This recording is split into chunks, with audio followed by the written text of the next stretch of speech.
Good afternoon, everybody.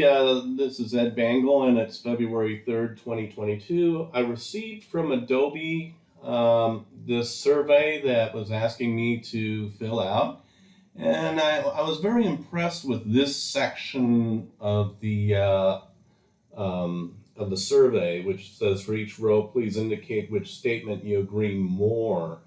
And I'll be honest with everybody here. As you can see, where mine are just kind of like bouncing between A and B, and it's right in down the middle.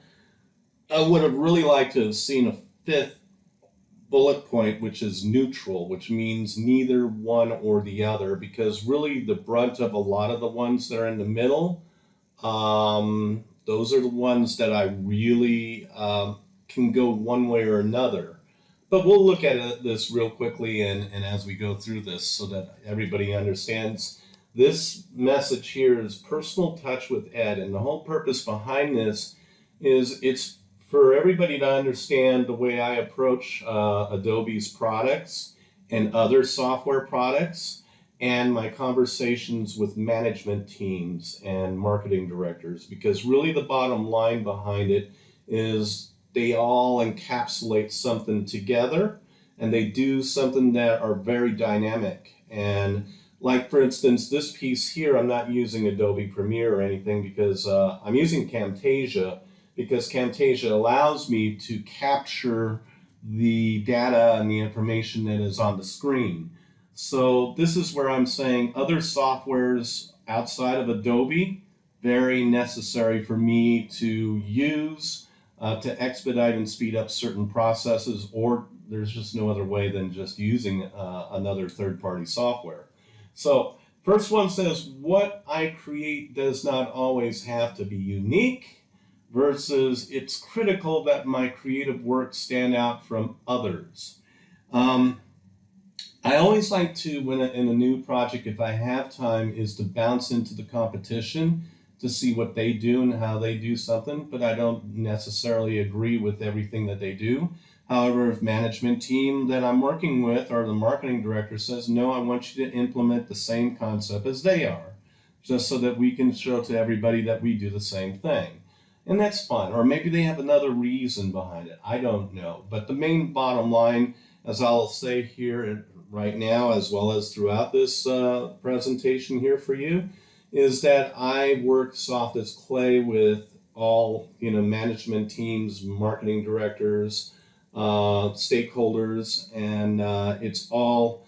I may come up with a option A and an option B. Option A and B meaning it's what they want done, and an option B a little twist on something with it, adding my own style with it.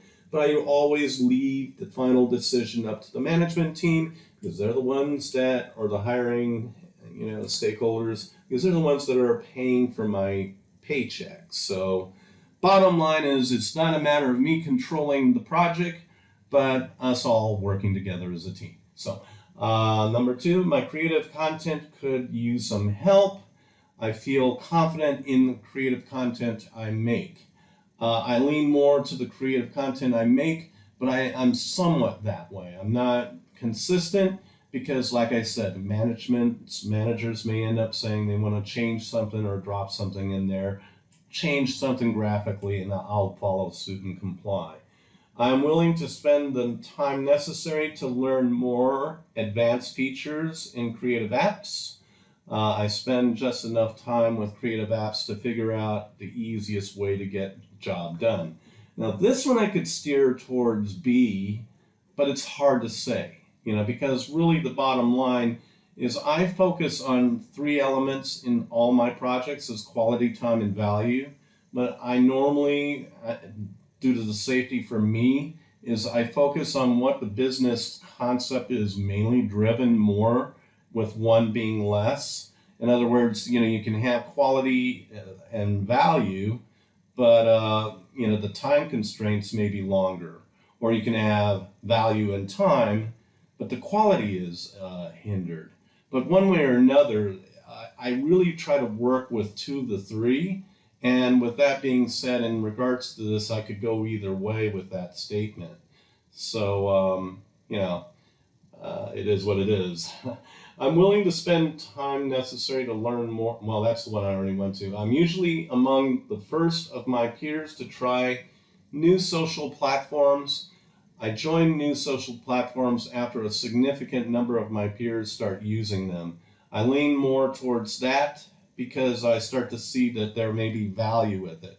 Not to say that there would be anything extensive, but I have to really look at the brand that I'm working with and the audience that is being targeted, because sometimes every social platform has a specific target. And if it's more B2B than B2C, then I'm not going to be steering towards Facebook and TikTok to do B2B work. I'm going to be more looking in the business infrastructure of maybe LinkedIn or Instagram or Twitter. So that's the concept of how I drive my social platforms. I enjoy the process of learning new creative apps. Learning to use creative apps is intimidating. I lean more towards enjoying the process of learning new apps when it's required. Now that's the difference now, because sometimes, the new apps and the new tools and toys that come out software-wise, all they are bells and whistles to me. And bells and whistles do not convey to me, unless I'm dealing with a company like not Oakley, but Capcom and Segasoft and Mattel Toys. Maybe those animation triggers that I get from new creative apps, it warrants it. But not so if it was a law firm or a dental lab or a corporate company like Microsoft. So, you have to really know your audience and you have to know the brand of the business to really effectively do your designs in reference to that. And I've been in both of them. So next one is I tend to stick with what I know works. I like to experiment when creating creative content. Now I lean more towards experimenting only because of the factor that I always like to step out above the competitors, especially when I'm marketing something that the company's marketing something relevant to other competitors.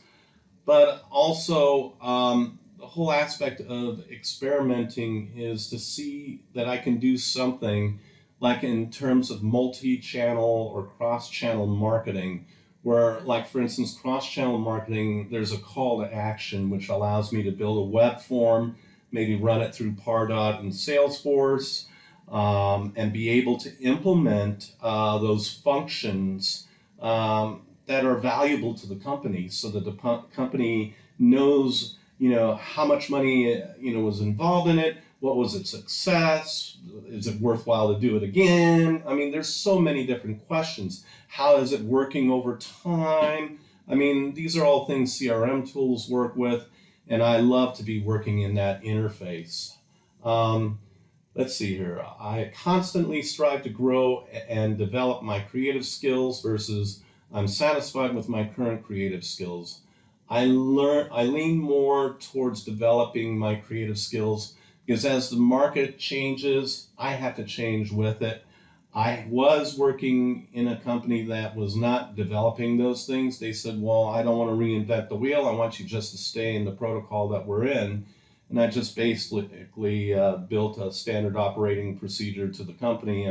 This is the way it is. And unless someone says, we're going to change the whole concept and reinvent, we're going to change up things, then that's where I could be more productive and creative in.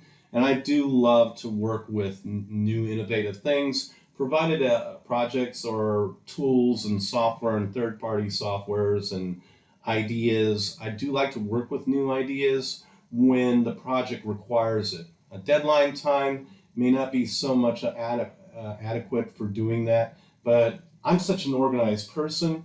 I may have a dozen projects on my email plate, and I can actually see that maybe I can do parts of 2 or 3 projects or 4 projects and get it all banged into one. So I get 4 parts done in 4 projects, and that may alleviate the time constraints with some things, which may give me that opportunity to, experiment and try out some new software apps.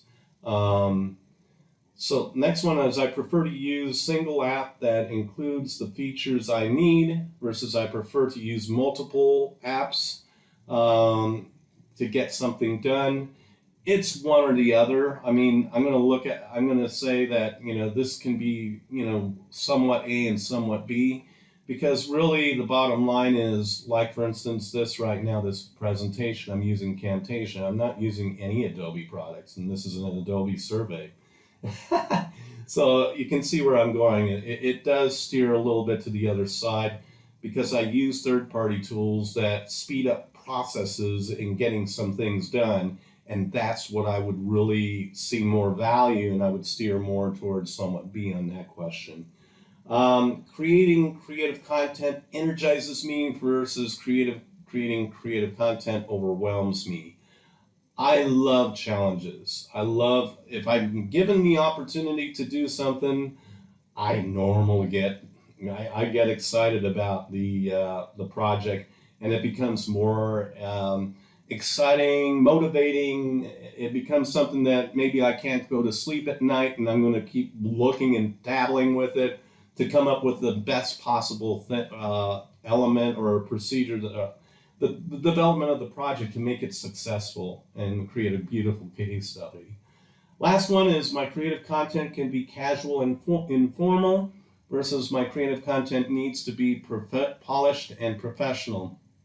I highly state on the polished and professional because the audience. All my work has to be targeted to what the audience is.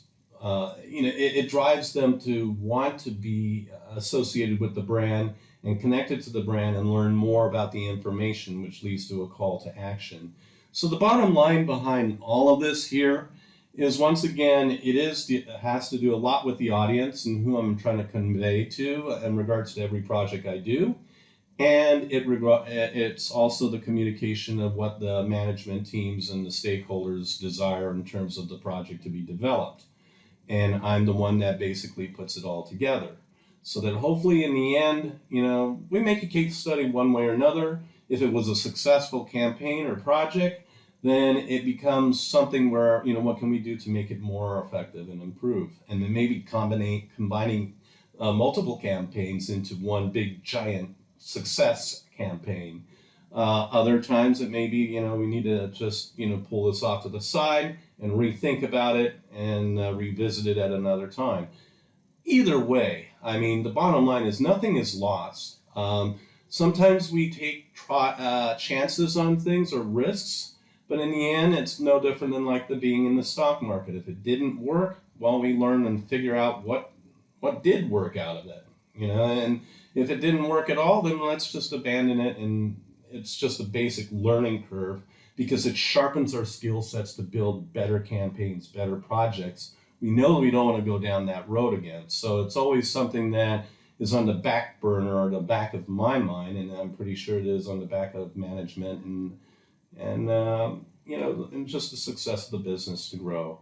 So I hope everybody enjoyed this. I certainly did, and I look forward to your comments. Ask me any questions you like, but I just wanted to make this a personal touch with Ed, so you get to know a little bit about my understanding in regards to software, communication with audiences, communication with management teams, and how I build projects to work around in between both of them.